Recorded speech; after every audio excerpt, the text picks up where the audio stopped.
Have you ever wondered how the financial habits of the rich differ from those of the poor? Welcome to our exploration of the financial dichotomy that shapes the lives of individuals across the globe. In this video, we delve into the intriguing world of monetary habits and how they can significantly influence one's wealth status. Think about it, two people can earn the same amount of income, but their financial habits will determine who amasses wealth and who lives paycheck to paycheck. It's a fascinating yet often overlooked aspect of personal finance. To illustrate this, we'll soon introduce you to two case studies, the frugal millionaire and the big spender. Their stories will shed light on the stark differences between the financial behaviors of the wealthy and the less fortunate. Remember, it's not just about the money you earn, but how you manage it, that sets the rich apart from the poor. Stay tuned as we unravel the secrets of financial success and stability. Let's delve into our first case study, the story of a frugal millionaire. Meet John. He's a self-made millionaire, but you wouldn't guess it by looking at his lifestyle. He doesn't drive a flashy car or live in a sprawling mansion. Instead, he's made his fortune through disciplined saving and smart investing. John's journey to wealth began with a simple principle: live below your means. He didn't indulge in the latest gadgets or designer clothes. Instead, he chose to save his money, putting a significant portion of his income into savings every month. It's a habit that many of us struggle with, but for John, it was second nature. In addition to saving, John also avoided unnecessary debt. He didn't use credit cards, and when he did take out a loan for his modest home, he paid it off as quickly as possible. John knew that the less money you owe, the more money you have to invest. And speaking of investing, let's talk about the power of compound interest. John wasn't a stock market wizard or a real estate mogul.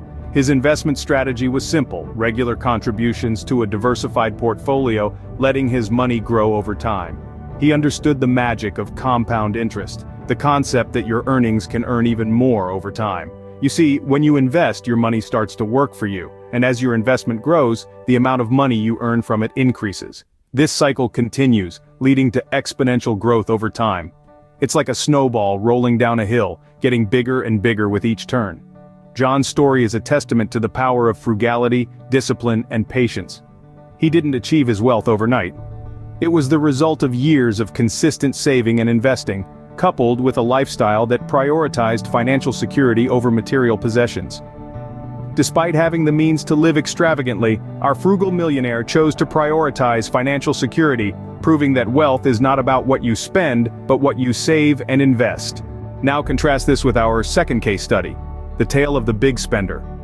Imagine, if you will, an individual who earns a hefty salary. We're talking comfortably into six figures. But despite this high income, they're constantly in a state of financial stress. Why, you ask? Because they're a big spender, living large, splurging on the latest designer threads, dining at the finest restaurants, and driving the most luxurious cars. The lifestyle of the rich and famous, right? But here's the catch: our big spender isn't rich, not even close. They're living paycheck to paycheck, just like many of us. Their excessive spending habits have them teetering on the edge of a financial precipice. Every month, a significant chunk of their income goes towards servicing their mounting debt. Credit cards, car loans, personal loans, you name it, they've got it. And let's not forget the interest on these debts. High interest rates can be a ruthless and relentless foe, gnawing away at your finances like a famished rodent. The problem with living beyond one's means is that it's a slippery slope. You buy one expensive thing, then another, and before you know it, you're in a financial hole so deep it's hard to see the light at the top. What's more, our big spender has no safety net. There's no stash of savings to fall back on in case of an emergency, no investments accruing value over time. Their financial future is as shaky as a house of cards in a gust of wind. Our big spender's story is a cautionary tale. It highlights the perils of unchecked spending and the burden of high-interest debt. It underscores the importance of living within your means, saving, and investing. So remember, a high income doesn't automatically make you wealthy. Wealth is not about how much you earn, but how much you keep. And that's a lesson our big spender learned the hard way. Our big spender's story serves as a cautionary tale that high income does not equate to wealth if one's spending habits are unchecked. So what can we glean from these two starkly different financial paths? The financial habits of the rich and the poor are as distinct as night and day, and understanding these differences can be a powerful tool in shaping our own financial futures. From our case studies, we've seen that these differences are not merely about the amount of money in one's bank account, but rather the habits and decisions one makes with their money. Firstly, The rich, exemplified by our frugal millionaire, prioritize disciplined saving. They understand the power of compound interest and the security that a robust savings account provides. They make a habit of consistently setting aside a portion of their income, no matter how small, and this discipline over time leads to substantial wealth accumulation. On the other hand, the poor, represented by our big spender, often find themselves living paycheck to paycheck, spending every dime they earn.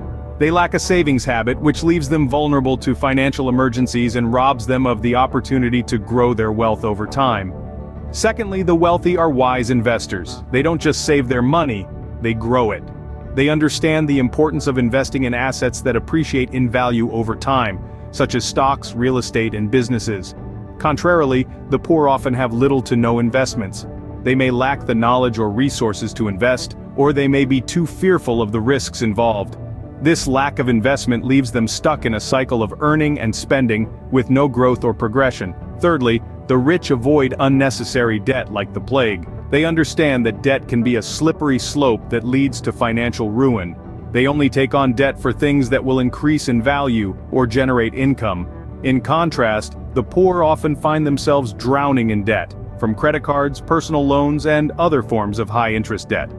This debt not only hampers their current finances, but also their future financial potential.